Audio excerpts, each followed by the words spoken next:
dan syarat mencairkan saldo JHT saat masih bekerja. Nah, pertanyaannya, emang bisa mencairkan saldo JHT saat kita masih kerja? Jadi jawabannya adalah bisa. Yang belum tahu silahkan simak video singkat ini. Oke, di video kali ini akan aku jelaskan bagaimana sih cara untuk mencairkan saldo JHT, yaitu untuk yang 30%. Jadi teman-teman, saat kita masih bekerja, kita bisa mencairkan ada yang 30, ada juga yang 10% ya. Yang 10% pernah aku bahas di video sebelumnya, linknya ada di deskripsi. Oke, tapi untuk yang pertama kali mampir silahkan tekan tombol subscribe dulu agar tidak ketinggalan info serta tutorial penting di channelku ini. Jadi teman-teman, untuk pencairan yang 30% ini untuk karyawan yang masih bekerja, ini bisa digunakan yaitu untuk keperluan uang muka rumah, kemudian untuk melunasi sebagian utang KPR ataupun juga cicilan rumah, atau juga untuk mengurangi cicilan yang sudah ada ya. Jadi teman-teman bisa mencairkan dengan syarat untuk keperluan ini. Oh Nah, kalau yes. untuk yang 10% itu untuk hal yang lain lagi. Silahkan aja simak videoku sebelumnya, linknya di deskripsi ya. Nah, teman-teman ya, bahwa nanti saldo kita itu sumbernya dari mana sih? Saldo kita itu sumbernya adalah dari iuran bulanan ya. Itu untuk yang daftar sendiri ya. Tapi untuk kita yang pekerja, maka itu adalah sumbernya adalah yang dibayarkan oleh karyawan per bulan, dipotong dari gaji biasanya. Nah, itu presentasinya kecil, tetapi ada tambahan lagi adalah yang disetorkan oleh perusahaannya. Presentasinya lebih besar ya. Keduanya itu dijumlahkan, kemudian nanti juga ada pengembangan. Jadi dana kita yang ada di BPJS itu diinvestasikan oleh mereka, dikelola sebagaimana mungkin, kemudian hasilnya, kemudian labanya itu akan diberikan juga kepada kita. Jadi akan ditambahkan menjadi saldo kita juga ya. Jadi nanti lebih banyak lagi daripada yang kita iurkan dan diiurkan oleh perusahaan. Nah, kapan teman-teman ya batas dicairkan saldo JHT? Jadi klaim 30% ini hanya dapat diajukan satu kali selama masa kepesertaan dan juga hanya untuk peserta yang sudah mengikuti masa peserta minimal 10 tahun ya. Seperti itu, ada syaratnya memang ya. Kemudian syarat wajib peserta adalah status pekerja. Jadi masih harus bekerja, bukan yang sudah tidak bekerja, justru masih harus bekerja, tidak resign, tidak PHK, dan belum pensiun. Kemudian masa kepesertaan 10 tahun seperti tadi saya sudah sebutkan ya. Kemudian penggunaan dana yaitu untuk dialokasikan untuk pembelian atau pelunasan rumah. Bisa rumah tapak, rumah susun, ataupun juga apartemen ya. Jadi untuk ini ya, untuk DP juga bisa ya.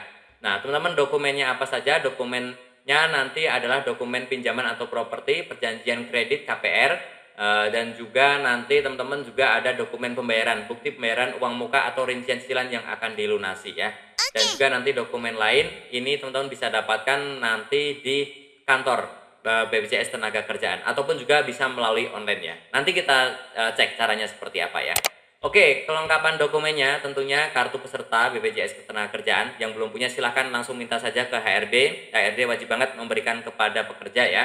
Kemudian juga KTP, kemudian juga dokumen perbankan berdasarkan peruntukan sebagaimana berikut ya. Yaitu untuk bayaran uang muka, maka nanti fotokopi perjanjian pinjaman rumah dan fotokopi standing instruction ya. Surat perintah nasabah kepada bank. Kemudian untuk yang pembayaran cicilan atau angsuran yaitu fotokopi perjanjian pinjaman rumah ya.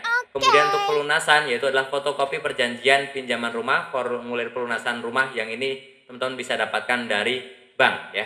Teman-teman bisa minta. Saya juga pernah melakukan yang seperti ini.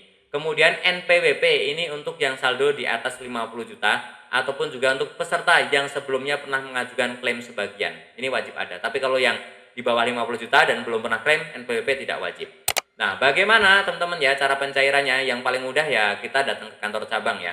Membawa dokumen asli dan juga fotokopi dokumen yang tadi, yang ini ya, kelengkapan dokumen ini ya. Kemudian di sana biasanya langsung nanti ada proses wawancara, sekaligus nanti teman-teman ada verifikasi. Nah, setelah itu tinggal menunggu saja dananya akan ditransfer ke rekening. Berapa lama nanti akan aku jelaskan juga ya. Ataupun juga teman-teman yang nggak mau repot datang ke kantor cabang bisa menggunakan aplikasi ataupun web Lapak Asik. Silakan buka Lapak Asik, nanti saya tunjukkan ya. Jadi prosesnya adalah kita nanti pengajuan melalui Lapak Asik, unggah dokumen, upload dokumen, kemudian teman-teman akan ada jadwal wawancara melalui WhatsApp video ya. Dan juga nanti teman-teman setelah itu langsung akan cair dananya ya. Nah, caranya gampang, teman-teman silakan buka web menggunakan komputer ataupun juga handphone, kemudian silakan ya kita cari ke bawah kalau sudah dibuka web Lapak Aslinya. Nah, kita cari ya yang ini nih, nomor 5 nih, kepesertaan 10 tahun, pengambilan sebagian ataupun 30% ya. Nah, ini syaratnya sama seperti yang tadi saya sudah jelaskan di awal. Nah, scroll ke bawah teman-teman ya. Nah, pastikan di bagian bawah ini ada keterangan saya setuju, silahkan dicentang, dan juga saya bukan robot, silahkan dicentang. Dan ini hanya bisa dilanjutkan kalau di jam kerja saja. Kalau misalkan malam hari ataupun libur ini tidak bisa. Lapak asik ini hanya bisa digunakan di jam kerja saja ya. Oke, silakan centang-centang dan klik berikutnya. Kemudian silakan isi data pekerja ya.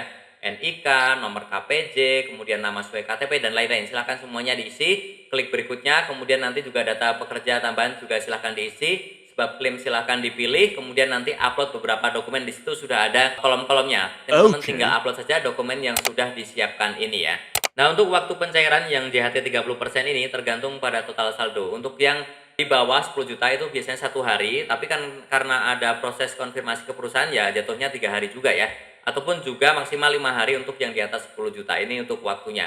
Oke, seperti itu saja teman-teman ya. Yang masih bingung boleh diputar ulang video ini ataupun boleh langsung saja bertanya di kolom komentar. Nanti akan aku jawab pertanyaannya. Dan tentunya masih banyak lagi informasi serta tutorial yang akan aku sharingkan di channelku ini. Jangan lupa tekan tombol subscribe, like, dan juga share. Sampai jumpa di videoku selanjutnya. Terima kasih.